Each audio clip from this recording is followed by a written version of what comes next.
이 예수님께서 광야에서 시험을 받으신 이 사건은 세례 요한에게 세례를 받으신 사건과 연결됩니다.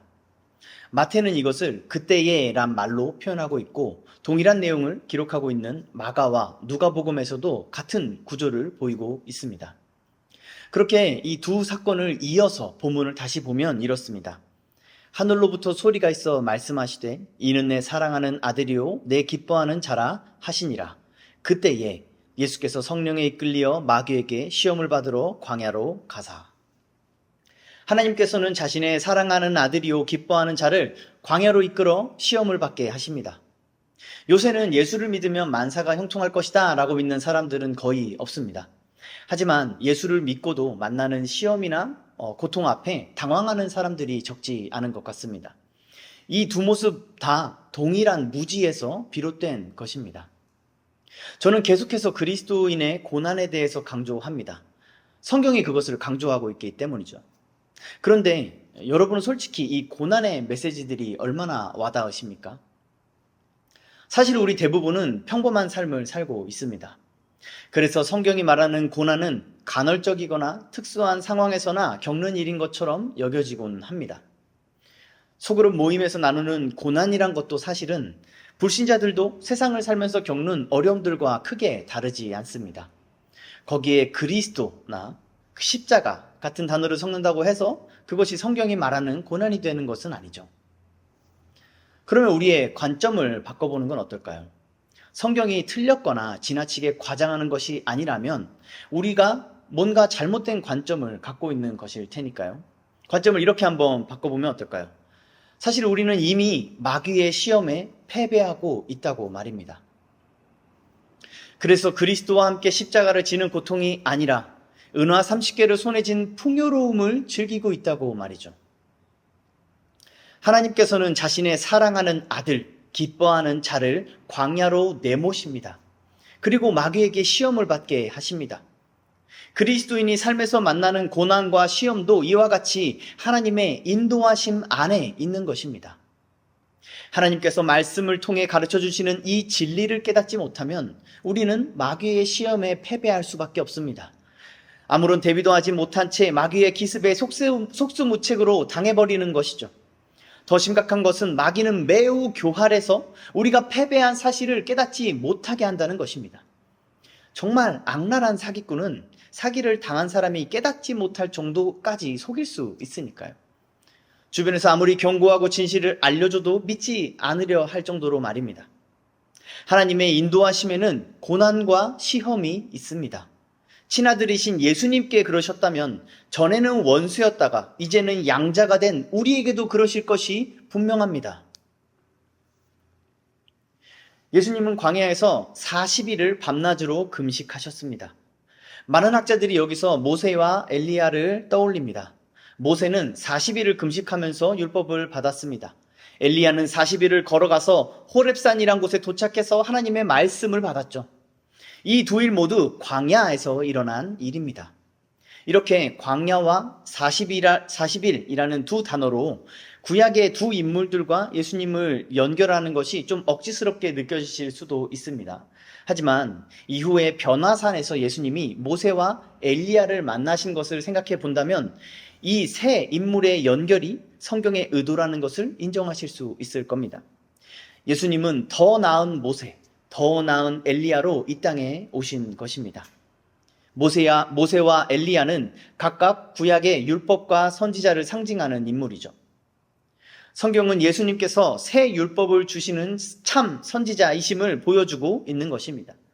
예수님은 모세로, 엘리야로 광야에서 시험을 받으신 것입니다. 모세는 범죄함으로 율법을 지키는 데 실패했고 그래서 광야에서 죽게 됩니다. 하지만 더 나은 모세이신 예수님은 율법을 온전히 성취하시고 자기 백성을 약속으로 인도하십니다. 엘리야는 기도로 불을 내렸으나 악한 세력을 이기지 못하고 도리어 도망하였습니다. 그러나 더 나은 엘리야이신 예수님은 성령과 불로 세례를 내리시면서 모든 죄악을 소멸하시고 모든 우상과 악한 세력을 멸하셔서 자기 백성들을 구원하셔서 자유케 하십니다. 예수님은 그 위대한 사역을 광야에서 40일을 금식함으로 시작하고 계신 것이죠. 예수님은 배고프셨습니다. 예수님은 굶주림을 아는 완전한 사람이셨죠. 성자 하나님께서 순종의 종으로 배고픈 사람으로 이 땅에 오셔서 구원을 이루시는 것입니다. 주님은 사람으로 시험을 받으십니다. 이 사실은 우리로 하여금 그리스도 안에서 그가 받으신 시험과 그가 이루신 승리에 우리를 동참하게 합니다. 여기서 우리가 주목할 것은 마귀가 시험한 내용과 예수님의 대답입니다. 예수님은 대답하실 때마다 기록된 말씀으로 하십니다. 예수님은 자신의 뜻이 아니라 하늘 아버지의 뜻을 따라 시험을 이기신 것이죠. 예수님께서 인용하신 말씀은 다 신명기의 말씀입니다. 신명기에서 모세는 약속의 땅으로 들어가기 전에 광야 40년을 상기시키면서 그들이 광야에서 배워야 했던 것을 교훈하고 있습니다. 따라서 마귀의 시험에 대한 예수님의 대답들은 자기 백성을 향한 예수님의 신명기이면서 동시에 예수님께서 자기 백성들에게 어떻게 승리를 주시고 구원을 주시는지를 보여주고 있습니다. 3절과 4절을 읽겠습니다. 시험하는 자가 예수께 나와서 이르시되 내가 만일 하나님의 아들이거든 명하여 이 돌들로 떡덩이가 되게 하라. 예수께서 대답하여 이르시되 기록되었을 때 사람이 떡으로만 살 것이 아니요 하나님의 입으로부터 나오는 모든 말씀으로 살 것이라 하였느니라 하시니. 마귀는 네가 만일 하나님의 아들이거든 이라고 물으면서 시험을 시작합니다. 하지만 이것은 예수님이 정말 하나님의 아들인지 아닌지를 묻는 것은 아닙니다. 시험의 내용을 보면 그 의도를 알 수 있는데요. 마귀는 예수님의 하나님의 아들이라는 그 자신의 존재와 능력을 남용하도록, 다시 말해서 순종이 아닌 방식으로 사용하도록 미혹하고 있는 것입니다. 여기서도 중요한 키워드는 순종입니다. 마태복음 1장에서부터 하나님의 구원은 그의 종의 순종을 통해 이루어지고 있죠. 이 먹을 것에 대한 시험은 모세 때도 엘리야 때도 있었던 시험입니다. 모세 때는 유명한 만나와 메추라기 사건이 있었죠. 엘리야 때도 온 땅에 기근이 왔던 일이 있었습니다. 그리고 모세 때 이스라엘 백성들은 하나님을 원망했고 엘리야 때는 우상 신들을 의지했죠. 이 시험은 어느 시대에나 마귀가 즐겨 사용하는 시험입니다. 우리 육신의 한계와 필요를 가지고 불순종을 종용하는 시험 말이죠. 모세 때의 상황을 한번 상상해 볼까요? 광야는 자연에서 먹을 것을 구하기 매우 힘든 척박한 곳입니다. 방향도 잡기 힘든 그곳에서 계속해서 돌아다니고 있습니다. 끝이 보이지 않는 이 광야길에서 가지고 있던 음식까지 다 떨어집니다. 처자식은 굶주림에 피폐해지고 몸이 약했던 어린 자녀와 노쇠한 부모는 길에서 쓰러집니다. 모세를 향해, 하나님을 향해 원망이 터져나오는 것이 너무나 당연하게 여겨질 만한 상황인 것이죠. 너희가 이 광야로 우리를 인도해내어 온 회중이 줄여죽게 한도다 라고 탄식하면서 말입니다. 이런 장면이 낯설지 않은 이유는 우리 가운데서 여전히 일어나는 일이기 때문입니다. 예수를 믿고 말씀에 순종함으로 살아가는 삶이 어렵기만 합니다. 벌이는 시원찮고 가진 돈도 떨어져 갑니다. 자녀가 하고 싶다는 걸 해줄 돈도 없습니다. 부모님을 모시기에도 재정 상황이 버거워집니다. 아내와 남편과 함께 뼈 빠지게 일을 해도 상황이 나아질 기미는 보이지 않습니다. 몸도 마음도 지치고 피폐해집니다. 하나님, 이게 뭡니까? 당신이 우리를 이렇게 죽이고 있습니다. 라는 원망을 눈물처럼 쏟아내게 됩니다. 엘리야 때는 바알과 아세라를 섬기는 아주 포악한 왕의 지배를 받고 있었습니다. 그 왕은 자기 사욕을 챙기고자 백성들을 아무렇지도 않게 죽이는 잔혹한 왕이었죠. 그런데 엘리야는 그보다 강하고 능력이 많으신 하나님을 보여줍니다. 수많은 바알 선지자들도 죽입니다. 놀라운 기적을 일으켰습니다. 이 포악한 왕도 어찌할지 못할 정도로 압도적인 능력입니다. 이제 이 포악한 왕의 시대는 끝나고 하나님의 시대가 시작될 것 같습니다. 심지어 이 위대한 하나님의 사람은 길었던 가뭄을 끝내고 생명과 같은 단비를 내려줍니다. 마치 새 시대의 시작을 알리는 것처럼 말이죠. 그런데 아무것도 변하지 않습니다. 이스라엘 백성들은 여전히 바알과 아세라를 섬기고 포악한 왕의 통치 아래 살아갑니다.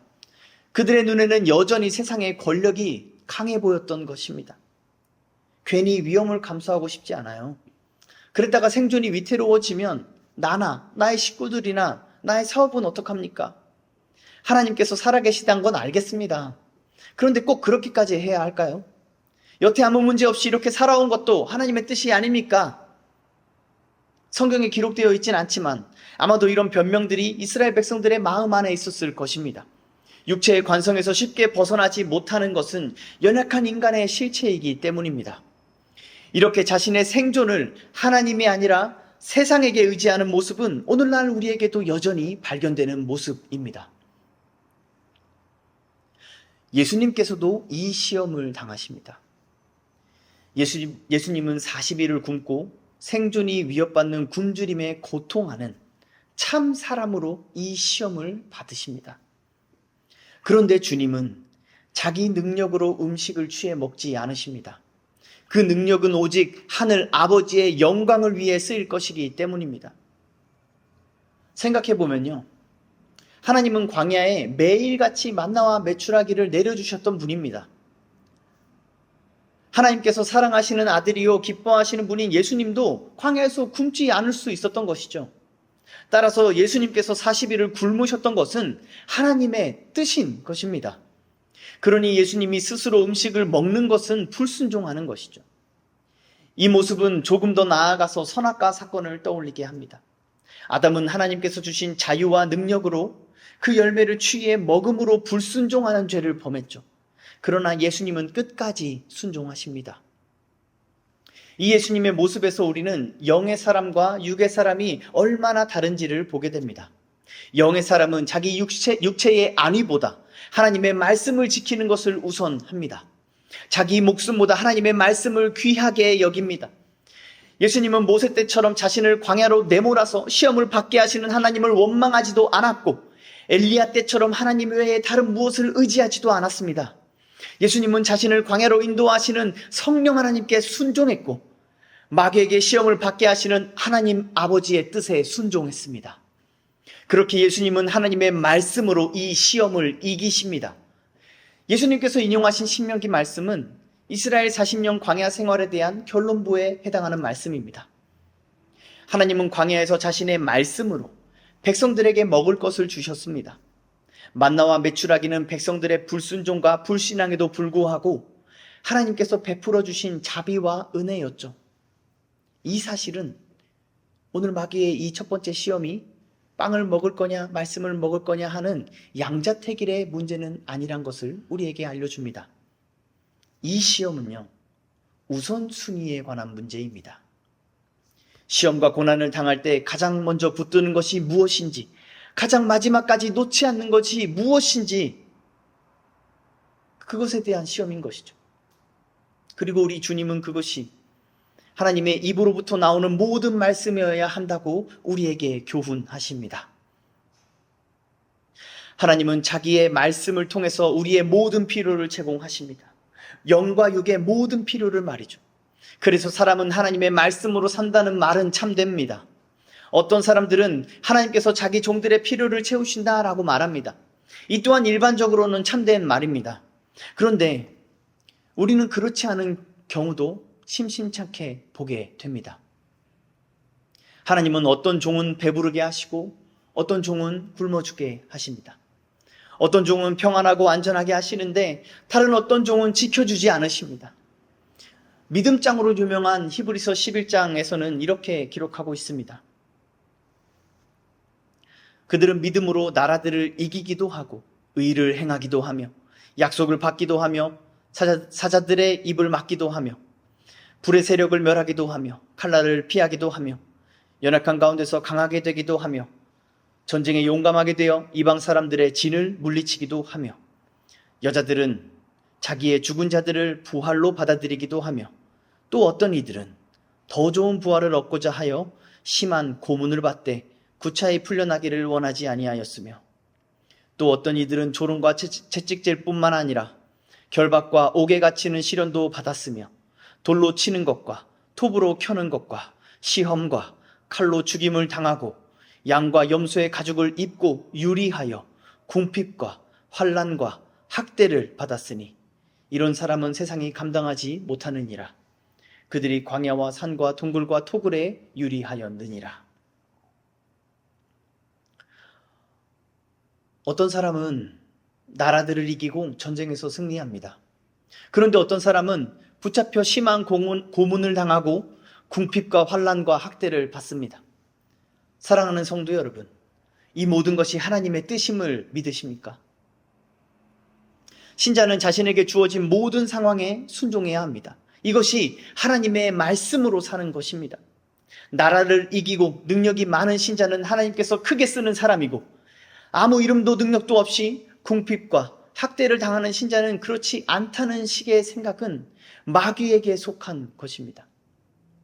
하나님은 자신의 뜻을 말씀을 통해 계시하시고 이루십니다. 그 뜻이 우리를 어디로 인도할지는 모릅니다. 그러나 마귀의 이 첫 번째 시험을 이기신 그리스도 안에 사는 사람은 어떠한 순간에도 그 말씀에 순종하기를 선택합니다. 사랑하는 성도 여러분, 우리는 우리의 모든 필요가 하나님의 말씀으로부터 나오는 줄을 믿어야 합니다. 불신자들처럼 남과 나를 비교하면서 나는 이것이 있고 저것이 없다 하며 사는 것은 마귀에게 지는 삶을 사는 것입니다. 있는 것에 감사하고 없는 것에 감사하십시오. 오늘 내가 처한 상황이 하나님께서 말씀을 통해 공급해 주신 가장 좋은 상황임을 신뢰하십시오. 그냥 정신승리하라는 말이 아닙니다. 하나님의 말씀으로 구원을 얻고 영원한 생명을 얻는 수많은 사람들, 그리고 하나님의 말씀 외에 다른 무엇을 의지하다가 심판과 멸망을 당한 수많은 사람들이 증인들입니다. 예수님의 말씀의 마귀는 또 다른 시험으로 예수를 끌고 갑니다. 5절에서 7절을 제가 읽겠습니다.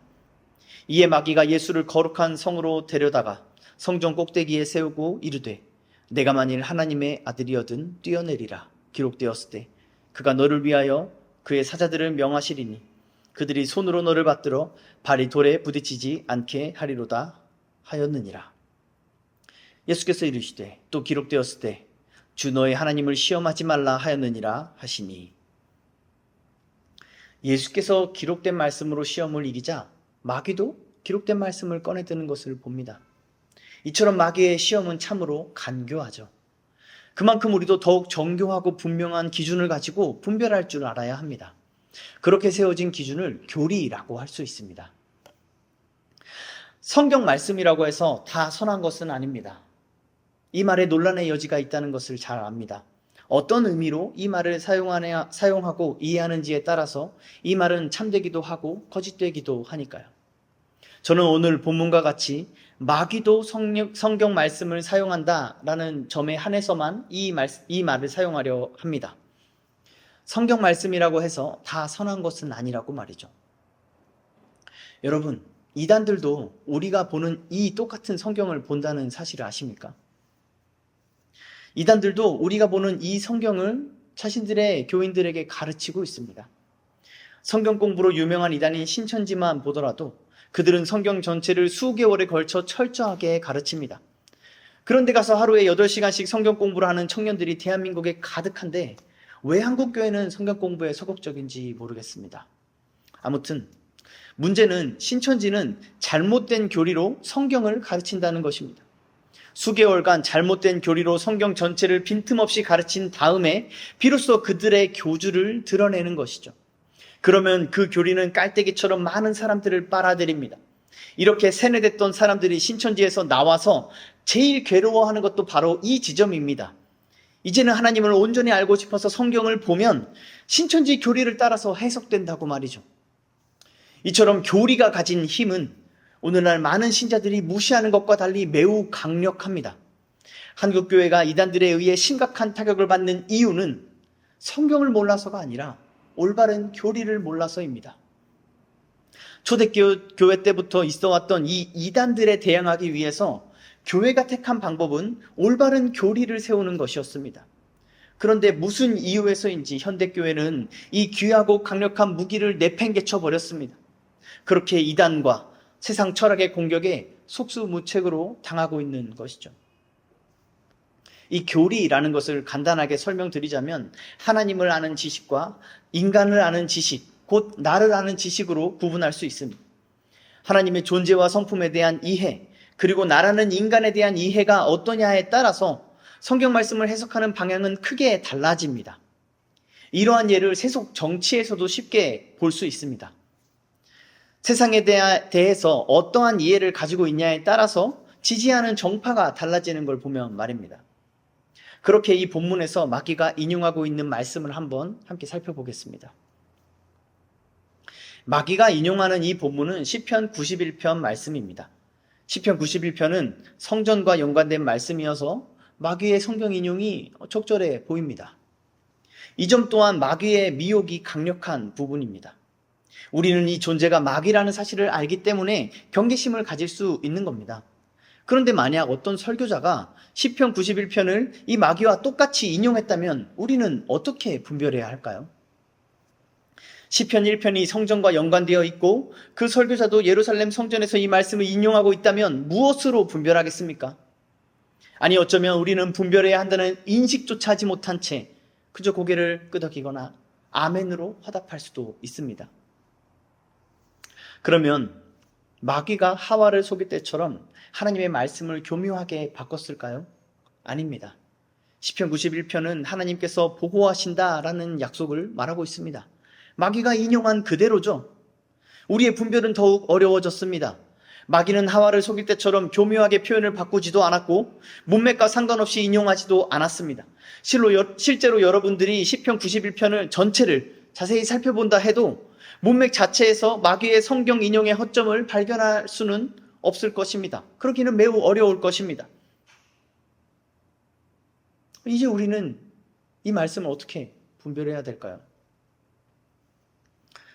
실제로 마귀는 이렇게 간교하고 지혜로워서 우리가 우습게 상대할 수 있는 상대가 아닙니다.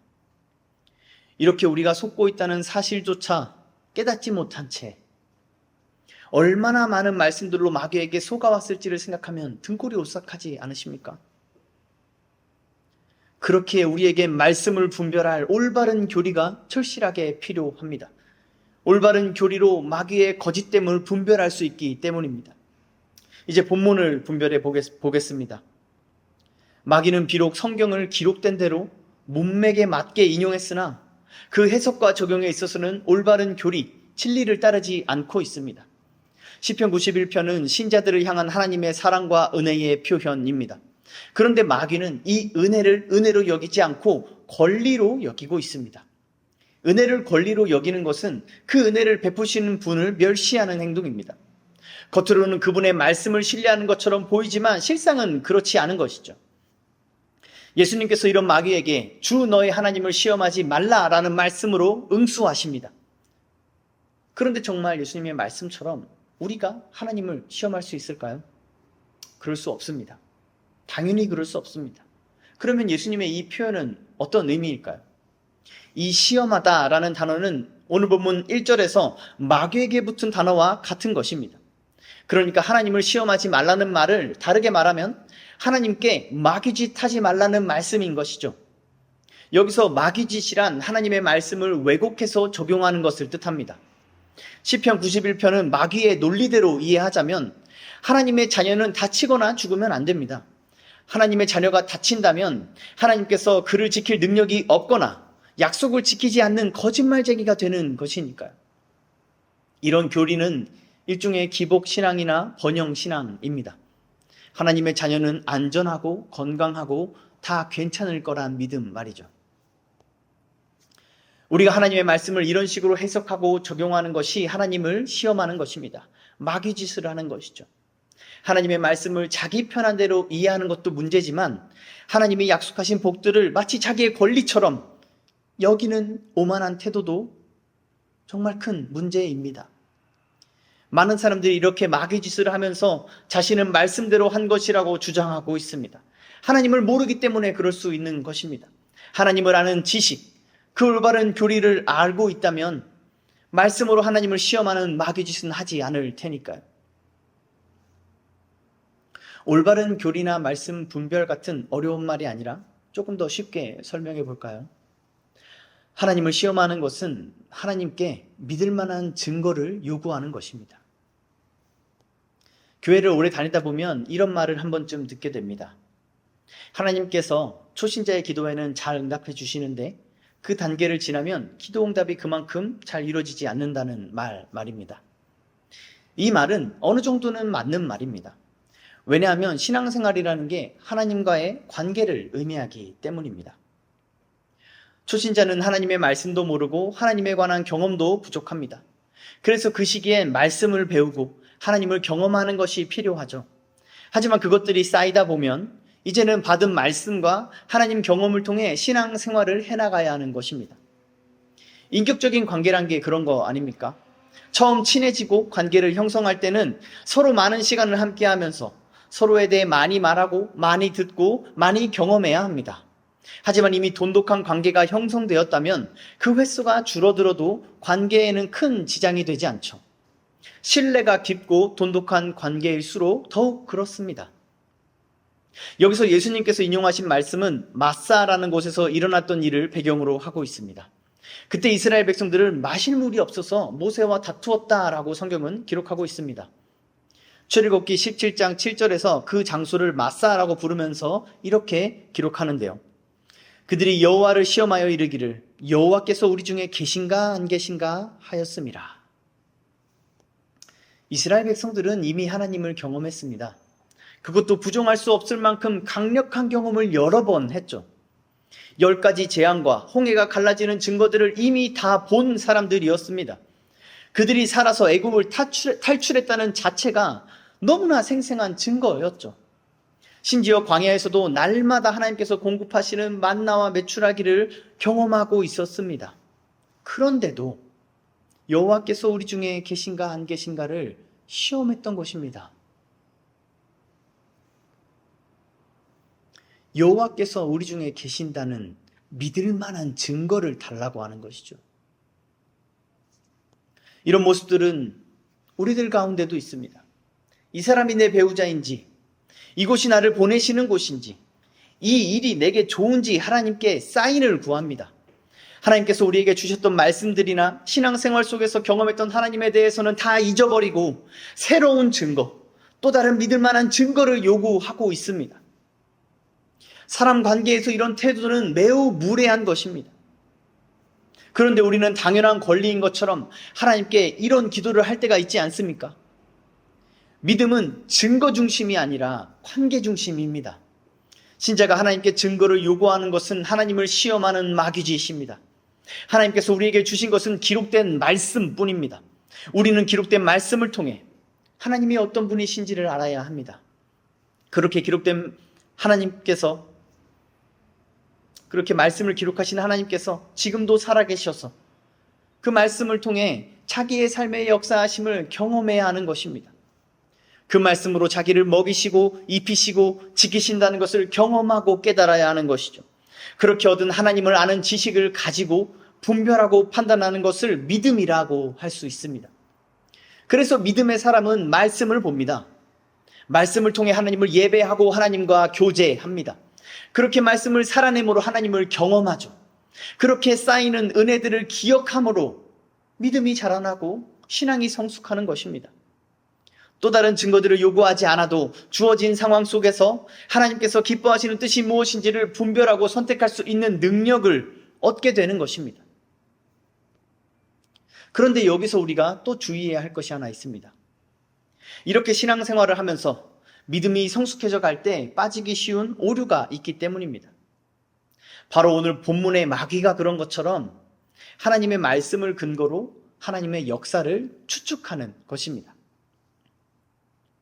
우리가 이렇게 하면 하나님께서 이렇게 하실 거야 라는 식으로 말이죠.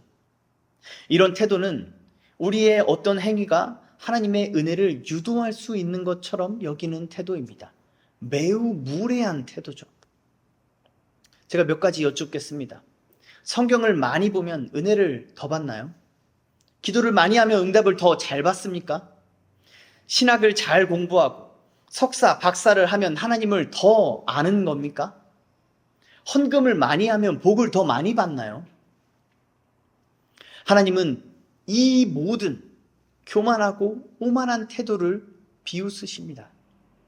사랑하는 성도 여러분, 우리는 이 죄인들의 길에 서지 않아야 합니다.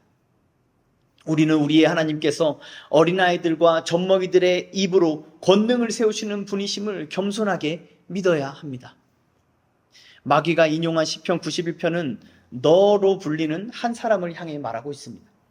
마귀가 인용한 구절의 다음 구절을 보면 거기서 너로 불리는 대상이 구약에서도 하나님의 다른 시편에도 등장하는 이 하나님의 아들을 가리키는 것으로 알 수 있습니다. 이 하나님의 아들은요, 구약의 다른 성경에서 보면요, 또 이스라엘 백성 전체를 가리키는 표현이기도 합니다. 그 중에서도 다윗 자손의 왕이요, 모세와 같은 선지자로 일어날 메시아를 가리키는 표현이고, 신약에서 이 메시아가 예수님이심이 드러나고 있죠. 그래서 예수님은 여기서 하나님의 아들로서 두 번째 시험을 받고 계신 것입니다. 예수님은 마귀의 교리와 적용을 거부하십니다. 예수님은 은혜를 은혜로 여기심으로 시험을 이기신 것입니다. 마귀의 말씀 적용에는 고통도 없고 실패도 없습니다. 그러나 기독교 복음은 오히려 고통과 죽음이 그리스도의 자녀만 누릴 수 있는 특권이라고 우리에게 가르쳐 줍니다. 성전 꼭대기에서 마귀의 시험을 이기신 이 예수를 보십시오. 이 예수님은 몇 년 뒤에 나무 꼭대기에서 심판을 받으실 것입니다.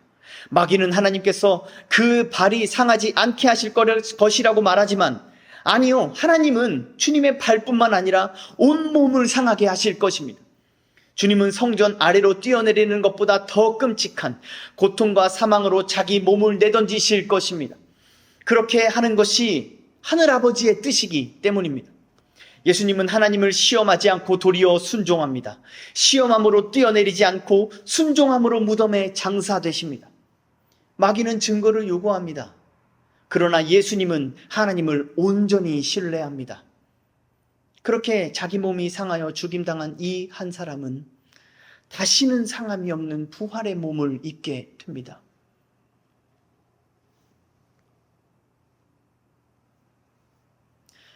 이렇게 두 번째 시험까지 예수께서 승리하시자 마귀는 또 예수님을 데리고 갑니다. 8절에서 10절을 읽겠습니다. 마귀가 또 그를 데리고 지극히 높은 산으로 가서 천하 만국과 그 영광을 보여 이르되 만일 내게 엎드려 경배하면 이 모든 것을 내게 주리라. 이에 예수께서 말씀하시되 사탄아 물러가라. 기록되었으되 주 너의 하나님께 경배하고 다만 그를 섬기라 하였느니라. 이 지극히 높은 산은 이스라엘 최북단에 있는 헤르몬 산을 가리킵니다. 이곳은 이스라엘의 젖줄인 요단강이 시작되는 곳이죠. 그래서 풍요롭고 비옥한 땅이 있습니다. 또 거대한 신전과 우상들이 많이 있는 곳이기도 합니다. 그래서 종교적으로나 정치적으로 여러모로 아주 중요한 장소였죠. 이런 곳에서 마귀는 예수님께 영광을 보여줍니다. 마귀는 예수님께서 이 땅에 오신 목적이 영광임을 알았던 것이죠. 마귀는 그 영광을 얻는 다른 길을 제시합니다. 그 길이 쉽고 빠른 길인 것처럼 말이죠. 마귀는 단지 지금 자기 발 앞에 엎드려 경배하기만 하면 이 모든 영광을 주겠다고 말합니다. 굴욕적이긴 하겠지만 십자가에서 당할 수치와 고통에 비할 바는 안 될 겁니다. 여기서 마귀는 네가 하나님의 아들이여든 이란 말을 하지 않습니다. 그러면서 자신이 주는 영광이 하나님의 아들로 받는 영광보다 더 크다고 어필하고 있는 것이죠. 이 시험의 핵심은 효율성이라고 할 수 있습니다. 마귀는 적은 투자로 높은 이익을 얻으라고 시험하고 있는 것이죠. 우리는 이 효율성의 유혹에 자주 넘어집니다. 때론 결과를 중요하게 여기면서 과정을 소홀히 하죠. 그러나 과정이 잘못되면 그 결과는 결코 영광스러울 수 없습니다. 금메달리스트의 불법 약물 사용이 드러나게 되면 그 메달은 영광이 아니라 수치가 되는 것처럼 말입니다. 저는 현대교회가 이 시험에서 실패했다고 여깁니다. 현대교회는 효율과 성과에 치중한 나머지 세상의 경영 방식을 교회에 들여왔습니다. 교회는 더 이상 장로회 정치니, 감독 정치니 같은 것으로 논쟁하지 않습니다. 이제 교단을 구분하기 어려울 정도로 모든 교회가 사업장처럼 운영되고 있으니까요. 교회는 많은 교인들에게 다양한 서비스를 제공하는 종교 백화점이 되어버렸습니다. 교회들은 더 이상 복음을 자랑하지 않습니다. 대신에 자기의 교회가 어떤 서비스를 제공할 수 있는지를 홍보합니다. 교인의 수를 늘리기 위해 복잡했던 입교 절차들도 간소화해버렸습니다. 오랜 시간 말씀과 교리와 교리사 같은 것들을 배우고 공부하면서 교회 공동체 안에서 한 성도의 신앙을 검증해야 했던 그 시간들은 현대교회에서 실종되어 버렸습니다. 이제 누구든지 4번만 출석하면 교인으로 등록할 수 있습니다. 어떤 교회들은 아예 이러한 등록 절차를 없애버리기까지 합니다. 그렇게 교인의 수가 빠르게 늘어나니 교회는 인격적인 교제보다 효과적인 관리에 관심을 갖게 됩니다. 목회자와 교인의 교제는 점점 사라집니다. 성도 간의 교제도 마찬가지죠. 그렇게 교회는 서로 교제하지 않아도 괜찮은 이상한 곳이 되어가면서 한 몸이라는 정체성을 잃어버리게 되었습니다. 왜 고생을 하냐? 왜 그 고생을 하세요? 왜 그 오랜 시간이 필요합니까? 왜 십자가를 져요? 여기 쉽고 좋은 길이 있습니다. 라는 마귀의 시험 앞에 우리는 이렇게 다 엎드려 버린 것 아닐까요? 현대교회는 심판과 회개의 메시지를 전하는 어려운 길을 택하지 않습니다. 다짜고짜 사랑을 말하고 환대를 말합니다. 예수님이 얼마나 착하고 좋은 분인지를 부담스러울 정도로 강조합니다. 이분이 심판자이시란 사실은 말하지 않으면서 말이죠. 그나마 가끔씩이라도 심판과 회개의 메시지를 설교할 때가 있긴 합니다만 안 하던 걸 하려 하니 너무 어설프고 어색하다는 걸 불신자들도 느낄 정도입니다. 목회자들은 성경을 연구하고 설교를 준비할 시간이 없습니다. 세속적인 프로그램과 시스템을 유지하고 개발하는데 대부분의 시간을 사용하기 때문이죠. 사회봉사를 하겠다고 벌려놓은 사업들 때문에 목회자들은 정작 말씀을 볼 시간이 없습니다. 사회봉사를 잘하면 사람들에게 칭찬과 인정을 받을 수는 있겠지만 교회가 뭐 하는 곳입니까? 목회자는 뭘 하는 사람인가요? 이렇게 화려하고 세련되고 착하고 쿨한 교회에는 십자가가 없습니다. 천하만국과 그 영광이 그들에게 있을지 모르겠지만 거기에 십자가 영광은 찾아볼 수 없습니다. 마귀가 약속한 것이 십자가 없는 영광입니다. 그러나 예수님은 십자가에서 고통과 수치 가운데 죽는 것을 택하십니다. 그것이 하늘 아버지의 뜻이기 때문입니다. 마귀가 약속한 영광은 내가 취할 영광입니다. 그러나 예수님은 아버지의 영광을 위해 기꺼이 자기 영광을 버리십니다. 십자가는 혐오스럽고 끔찍하기까지 합니다. 주님의 교회는 그 십자가를 짊어지고 가야죠. 교회에 필요한 건 효율성이 아니라 거룩성입니다. 많은 성과를 보이는 것이 많은 열매를 맺는 것을 의미하진 않습니다. 그래서 모든 세대에서 신자들은 대부분 이상하고 우스꽝스럽고 볼품없는 모습으로 세상에 보여졌습니다. 그런데 희한하게도 우리는 이 세상에서 나이스해 보이고 싶어 합니다. 교회가 얼마나 괜찮은지, 얼마나 매력적인지, 기독교인들이 얼마나 행복한지 사람들에게 보여주고 싶어서, 그렇게 인정받고 싶어서 안달이 난 것처럼 행동하고 있습니다. 사랑하는 성도 여러분, 우리 이 꼴사나운 쇼를 멈춥시다. 천하만국과 그 영광은 우리의 것이 아닙니다. 세상이 교회를 향해 뭐라고 하든지 신경 쓰지 마십시오. 믿음으로 사는 삶이 사람들에게 어떻게 보일지가 대체 왜 중요합니까? 세례 요한이나 예수님이나 사도 바울이나 예레미야나 에스겔이나 이사야가 어땠는지 한번 생각해 보십시오. 오늘날 우리가 실제로 그들의 이상한 행동과 이상한 말과 이상한 몰골을 봤다면 얼마나 많은 사람들이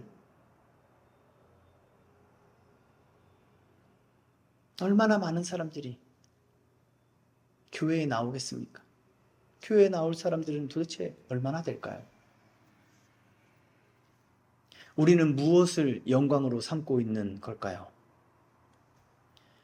주님의 교회인 우리에겐 하늘에 속한 모든 신령한 복이 있습니다.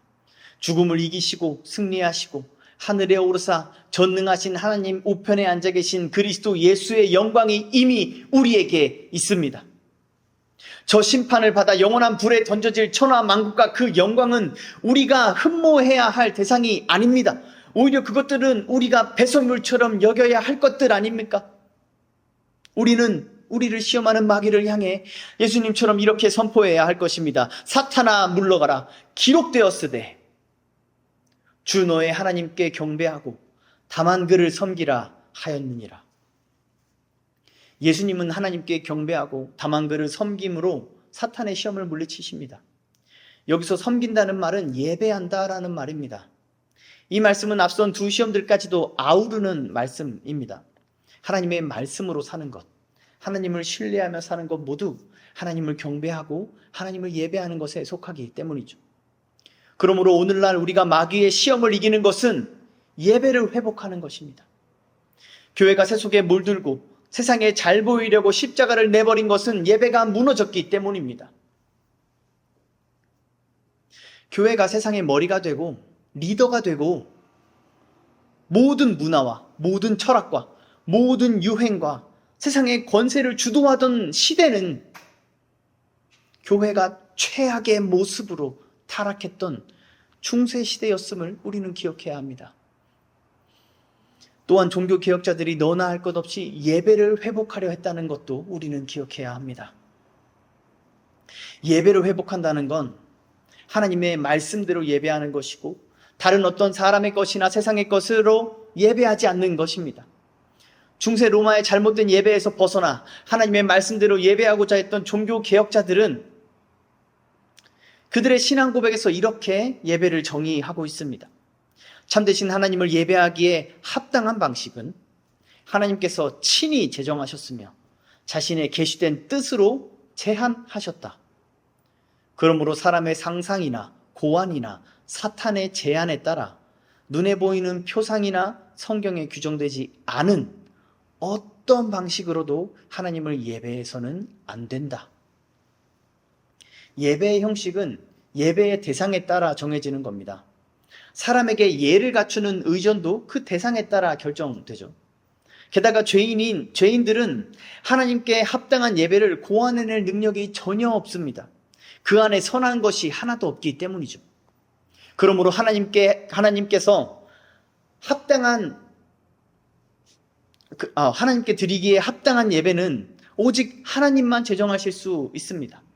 하나님은 자기 입으로부터 나온 모든 말씀으로 예배를 제정하셨습니다. 이 예배는요, 영광과도 연결됩니다. 누구를 예배하는가가 그 사람이 속한 영광을 결정하는 것입니다. 세상을 예배하면, 세상의 방식대로 예배하면 그 예배자는 세상의 영광에 속하게 되고 그는 마침내 심판을 받을 세상과 함께 그 영광을 잃어버리게 됩니다.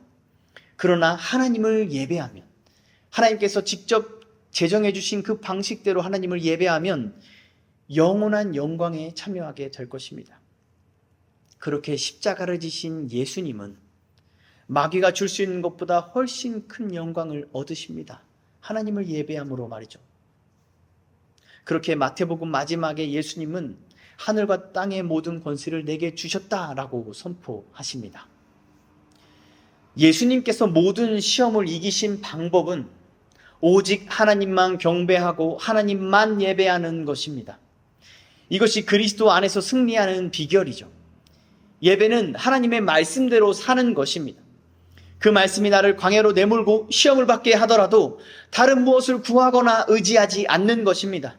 그 말씀이 나를 40일이나 굶게 만들고 아무 음식도 주지 않더라도, 오히려 마귀가 다가와서 시험을 하더라도 오직 하나님의 말씀에 순종하는 것입니다. 말씀에 생명이 있고 구원이 있음을 믿는 것이고 말씀이 곧 하나님이심을 믿는 것이죠. 이 믿음은 어떠한 상황 속에서도 하나님을 시험하지 않고 원망하지 않고 의심하지 않습니다. 큰 위기에 빠져도 다니엘처럼 하던 대로 하나님을 경배합니다. 억울한 일을 당해도 바울과 실라처럼 하던 대로 하나님을 찬양합니다. 이렇게 하나님을 믿는 믿음, 하나님을 예배하는 믿음은 신실합니다. 이 신실함이 예배의 중요한 요소입니다. 왜냐하면 우리가 예배하는 대상이 신실한 분이시기 때문입니다. 세상을 이기는 승리는 하나님을 예배하는 것입니다. 육체의 정욕을 따르지 않고 세상의 방식도 따르지 않고 그 어떤 것도 타협하지 않고 오직 하나님의 말씀으로 하나님을 예배하는 것입니다. 그 길은 고난의 길입니다. 십자가의 길입니다. 그 길은 협착해서 찾는 사람도 적습니다. 그러나 이 길은 생명의 길이요, 구원 얻는 길이요, 영광의 길이요, 승리의 길임을 믿는 사람은 담대하게 그 길을 따라갑니다. 사랑하는 성도 여러분, 여러분은 어떠십니까? 지금 어떠한 길을 가고 계십니까? 마지막으로 11절을 읽겠습니다. 이에 마귀는 예수를 떠나고 천사들이 나와서 수종드니라. 오늘 본문의 처음을 다시 보시면 마귀의 시험이 마귀가 나아오는 것으로 시작해서 예수를 데리고 가는 것으로 이어지고 그리고 예수를 떠나는 것으로 끝이 나는 것을 보게 됩니다. 동작의 주체는 마귀입니다. 이 본문에서 예수님은 수동적으로 그려지고 있죠. 예수님을 광야로 이끄신 분은 성령님이셨고 마귀 말고 예수께 나아오는 존재는 천사들입니다. 예수님의 동작은 보이지 않습니다. 마태는 이를 통해 예수님께서 광야로 자신을 인도하신 하나님의 뜻에 철저히 순종하셨음을 보여주려는 것입니다. 천사들이 나와 수종드는 모습은 예수님이 하나님이심을 보여줍니다. 두 번째 시험에서 말한 것처럼 하나님께서 예수님을 보호하시는 것이죠. 또 세 번째 시험에서 섬김의 대상은 하나님뿐이라고 말했는데 여기서 예수님께서 그 섬김을 받으심으로 그가 하나님이심을 보여주는 것입니다. 한편 이 수종들다라는 단어에는 음식을 주는 것을 포함하고 있습니다. 그런 의미가 같이 포함되어 있는 것이죠. 그렇게 천사들의 수종은 앞선 세 시험 모두에 대한 하나님의 응답으로 여길 수 있습니다. 이렇게 예수님께서는 자기 백성들의 대표가 되셔서 마귀의 모든 시험을 이기셨습니다. 이제 우리는 어떻게 해야 할까요? 다만 성령의 인도하심을 따라서 순종의 종으로 살면 됩니다. 예수님을 본받아서 말이죠. 마귀는 오늘도 우리를 시험합니다. 말씀을 교묘하게 왜곡하면서 우리를 넘어지게 만듭니다. 바르지 않은 교리로 말씀을 우리에게 던지면서 우리로 시험에 들게 합니다. 우리의 건강과 생계와 같은 육체로 사는 삶을 위협하기도 하고 세상과 그 영광을 하나님의 자녀로 누리는 은혜보다 더 크고 더 강한 것처럼 느끼게도 합니다. 하지만 우리가 말씀을 통해 올바른 교리를 따라 하나님을 안다면 하나님께서 어떤 분이시고 어떻게 일하시고 우리에게 어떤 약속을 주셨는지를 안다면 우리는 이 모든 시험을 넉넉하게 이길 것입니다. 말씀으로 사는 것은 결코 쉽지 않습니다. 특히 마귀가 하나님의 말씀으로 우리를 미혹할 때 더욱 그렇습니다. 그러나 우리에겐 모든 시험을 이기신 승리의 영이 계십니다. 우리를 시험에 들게 하지 않고 다만 악에서 구원하실 영이 우리와 함께 하십니다. 그러므로 우리는 힘써 이분을 알아갑시다. 힘써 이분을 경배하고 예배합시다. 이분은 하나님이십니다. 성부와 성자와 성령, 삼위로 계신 한 분 하나님이십니다. 이분은 우리의 창조주요, 구세주요, 우리의 왕이십니다.